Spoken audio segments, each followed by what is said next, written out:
Allez les amis turfistes, ça y est, on est de retour sur la chaîne Nico Quintet Prono. Nous sommes déjà le samedi 30 décembre. On attaque les deux derniers quintets plus de trop à l'occasion de ce week-end. Objectif clairement annoncé, vous dégotez, vous trouvez les deux quintets plus de ce week-end, samedi 30 et dimanche 31. Restez avec moi, je vous ai préparé une sélection assez pimentée, mais attention, loin d'être n'importe quoi. J'ai des explications à mes choix, j'ai un scénario de course en tête qui pourrait se passer. Et si c'est le cas, attention, ça pourrait faire mal. Et après, on se retrouvera dimanche 30 décembre pour le quintet plus du prix de Bourgogne, l'avant-dernière qualif pour le prix d'Amérique. Allez, c'est parti, on s'abonne, on reste fidèle à la chaîne, un pouce bleu pour valoriser le travail et c'est parti. Une course, le prix de Bar-le-Duc, c'est du haut niveau, c'est du 5 à 10 ans qui ont gagné au moins 130 000, mais surtout pas 625 000 et il y a un recul à partir de 320 000 euros. Donc ils seront 8 à s'élancer au premier poteau et ils seront 7 à s'élancer au 25 mètres. Des 5 à 10 ans, je vais déjà vous donner une première indication. Alors on est sur le parcours très très sélectif, cette fois-ci des 2850 mètres grande piste. Donc ça veut dire que le rendement de distance est largement possible parce qu'on a quasiment 3 km de course avec un départ légèrement montant sur la fin de la montée, un passage devant les tribunes, la descente, puis la plaine avant d'attaquer en face des tribunes de l'autre côté la montée et le dernier tournant avant la ligne droite finale. Mais dans le scénario de course que j'envisage, vous allez voir que j'ai opté pour certains chevaux et d'abord j'ai opté pour des chevaux qui sont peut-être plus jeunes que les autres. C'est des 5 à 10 ans. Je pense que les 8 ans ça va être difficile pour eux. Il n'y a que 2 chevaux de 5 ans dont Inaduré, dont on va en parler juste après, mais c'est le cornulier, donc ne la mettez pas sur vos tickets, c'est une jument de classe, de très grande classe, que je l'adore, mais ne la mettez pas sur vos tickets. Il y a de 3 Ibiki Duel, l'autre 5 ans. Après on a des 6 ans, des H, Eradames, on a des 6 ans Sarah J. Byrne, on a des 6 ans Hip Hop au Fort, Happy Valley, après des 7 ans, avec Iceland Force, un étranger aux dents longues, même s'il me fait une rentrée, et ensuite Eric The Hill. À partir de 8 ans, ça devient plus compliqué pour moi avec Pinto Bob, Fanfare Runner, Fantasia de Ligny, Floréal, Faradeco et 9 ans, on a Elite de Giel. Peut-être l'exception. À voir. On est parti. Les fantômes, moi je vous élimine donc le 15 Inaduré, mais Kennedy qui est très très loin de son meilleur niveau pour le moment. Donc il est très mal engagé, il est ferré. Non, il est déferré des 4, mais pas d'intention particulière sur cette course-là. Ensuite, la base. C'est celle de beaucoup de parieurs, là j'invente rien, le 3 Ibiki Duel. Il s'est frotté au meilleur lors de sa dernière course, mais malheureusement, on va dire, quand on prend le résultat brut, on pourrait se dire, il n'avait pas le niveau, il est sur pente descendante, il finit 7ème, il s'est fait doubler facilement dans la ligne droite, point barre. Mais finalement, Franck Leblanc nous dit, mais Raffin n'a pas roulé assez vite finalement.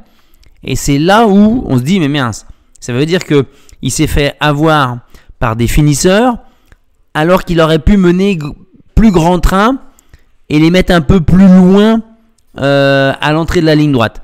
Donc là, on va lui refaire confiance. Il a un superbe engagement en tête. Il avait époustouflé de toute sa classe son avant-dernier parcours où il gagnait quand même en 11-4 s'il vous plaît. Là, il devrait retrouver le cours de ses succès, on va dire. Ça veut dire que dans ce scénario-là, il va y avoir du train, il va y avoir des chevaux qui vont s'accrocher à son porte-bagages tout le parcours, au premier échelon, et s'ils sont suffisamment affûtés et prêts, ils vont être suffisamment proches de lui, peut-être sans la faculté de le doubler dans la ligne droite, mais d'empêcher le retour des chevaux des 25 mètres. Je m'explique. Ça veut dire que derrière, je vous ai mis de suite Sarah J. Byrne. Elle met du temps à retrouver la plénitude de ses moyens.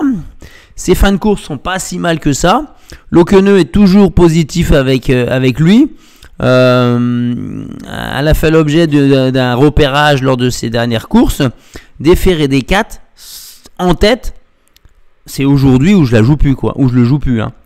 Cheval de 6 ans qui s'est frotté au meilleur de cette génération des H il y a 1 ou 2 hivers. Là, attention, Sarah Giberne, là, il l'annonce d'ailleurs sur le turf à moins de 10 contre 1 quand même. Hein. Attention. Hein. Ensuite, on y va. On continue à première ligne à Iceland Falls. Vous allez me dire, mais Nico, d'habitude, les chevaux qui font des rentrées, tu les prends pas. Oui, mais sauf qu'il faut bien comprendre qu'il a certes un objectif, elle, c'est une femelle, un objectif important à la fin du mois de janvier, mais l'engagement, il fait sa réapparition. Dans quelles conditions? Déféré des 4, plafond des gains du premier échelon, la drift de Björn Goop, dans une course où elle trouve une tranche d'âge qui lui convient. Donc là, Iceland Falls, ça peut être une grosse surprise. Parce que c'est quand même une jument. Quand elle est déférée des 4, c'est 40 fois sur 48 dans les 5 premiers. 40 sur 48. Alors jouez contre elle si vous le voulez. Moi, je déroge à ce que je fais habituellement. C'est vrai. Ensuite, le 1, Eradamesh, je la mets très haut. Toujours dans l'optique de... C'est le premier échelon qui va compléter l'arrivée derrière Ibi Kidwell. Alors je dis pas qu'il va y avoir 3, 5, 8 As les 4 premiers. Hein. Peut-être qu'il y en aura seulement un sur les 3 autres. Un parmi le 5, le 8 et le As derrière Ibi Kidwell. Voilà. Alors ça peut être Eradames. Autre belle chance du premier échelon. C'est vrai que Eradames, le clan Thomas, écurie Jean-Pierre Barjon, s'il vous plaît, attention. Il vise beaucoup plus haut que d'habitude. Mais c'est un cheval qui se donne, qui là il va falloir faire petit parcours, hein, qui peut finir et garder une belle place. À mon avis, le turf ils annoncent seulement 10 contre 1, je pense qu'il y aura beaucoup plus. Hein. Il y aura 15-20 contre 1, hein, je pense, hein, parce que les chevaux du deuxième échelon vont être joués. Ensuite, on enchaîne, surtout que Eradames, pardon, je termine là-dessus. Record de 12-9, pas de problème. Déféré des 4. Sur les parcours de la grande piste de tenue de Vincennes, c'est 8 sur 9 dans les 5 premiers. Donc elle devrait être dans le quintet plus. Il devrait être dans le quintet plus. En plus, cheval de 6 ans. Ensuite, on commence au deuxième échelon. La meilleure chance au deuxième échelon, c'est Hip Hop au Fort, 4e du Prix d'Amérique l'an dernier, qui vient de remettre les pendules à l'heure. Tout le monde le pensait en déclin cette année. Il n'a pas sa qualification, il n'a pas eu le droit de courir le Bourgogne demain. Il axera tout sur le Belgique dans un peu plus de 15 jours pour se qualifier éventuellement pour l'Amérique. Mais la Christian Bijon, il a changé légèrement son fusil d'épaule avec lui. Il lui fait courir en mode compétition toutes les belles courses qui s'offrent à lui dans des catégories qui sont largement à sa portée et éventuellement aux montées également. Bon, là, c'est une belle course. Déféré des 4, c'est vrai qu'avec Damien Bonne, peut-être qu'on aurait pu être un peu plus chaud. Mais il a gagné, hein. Il a gagné Christian Bijon avec lui la dernière fois. Hein. On y va. Ensuite avec le 14, Eric The Hill. Très très bon cheval. Hein. Ils ont voulu le tester sur le haut niveau sur une qualif pour le Prix d'Amérique. Ils ont vu que c'était trop dur. Il a des très bons engagements dans la catégorie juste en dessous, à commencer par celui-ci. Donc Eric The Hill, il va lutter pour les belles places. Voilà. Après, c'est possible que finalement mon scénario n'existe pas, que Ibi Kidwell, certes, gagne, je le pense, et que derrière le premier échelon, il n'y a personne, et que c'est le deuxième échelon qui vient de compléter. Je l'aurai aussi dans mon jeu. Donc Eric The Hill. Ensuite, alors lui, Eric The Hill, je viens de vous en parler, Franck Ouvrier, déféré des 4, plafond des gains, a déjà brillé sur ce parcours-là, sans aucun problème. C'est une course visée. Ensuite, le 12, Élite de Giel. Elle a mis du temps à retrouver la plénitude de ses moyens aussi. Elle a enfin chopé une place dans un quintet plus, 5e. Elle finissait bien derrière Hip Hop au Fort, mais pas plus vite, pas aussi vite que lui. Hein. Donc, elle est en dessous. Maintenant, c'est une terrible finisseuse. Elle a plus la pointe de vitesse tranchante de l'an dernier, mais c'est mieux. C'est de mieux en mieux. Donc, on va faire confiance au clan d'Ersoir. La drift de Benjamin Rochard, plaqué des intérieurs, déféré des postérieurs, certes elle a 9 ans, ça devient un peu plus difficile. Mais très très bonne jument, attention. Hein. Ensuite on finira avec le 13 Happy Valley. J'espère qu'on pleurera pas trop avec elle parce que le clan du bois, je vous en parle même plus. A elle déçoit un petit peu parce qu'on ne retrouve pas ces lignes droites incisives et fulgurantes qu'elle pouvait avoir l'année passée, qui nous laissait penser qu'elle allait aller vers le meilleur des courses. Et là, à Pivalet, la femelle, bon voilà, elle fait des 8e, 3e, 6e, 4e distancés. Donc là, on va viser une place dans le Quintet Plus et voir les conditions de course à ce qui lui permettent d'espérer plus que ça. On met de côté Faradeco, hein, j'aurais bien aimé la rejouer, elle m'avait fait plaisir dans des pics 5 où elle avait fini 4e à très belle cote. La dernière fois, elle finit 6e, mais elle est battue, quoi. Hein. J'aurais bien aimé la revoir aussi dans le pic 5, mais elle est assez nettement battue par Hip Hop au Fort, Elite de Giel. Donc voilà, ça rentrera en 8e position dans mon jeu en cas de non partant parmi ceux-là.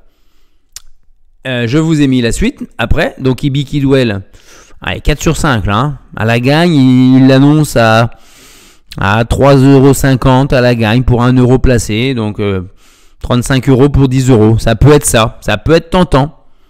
Après, sinon, vous le mettez en place en tête de vos jeux en champ réduit avec d'autres chevaux de votre choix. Hip Hop au Fort, c'est plutôt une bonne base quand même. Hein. Il devrait prendre au moins une 4-5e place. Au moins une 4-5e place, voire mieux selon les conditions de course s'ils ne sont pas trop loin les 25 mètres.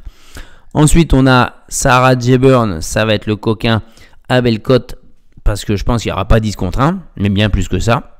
La déception Pinto Bob, je ne le vois pas demain faire l'arrivée.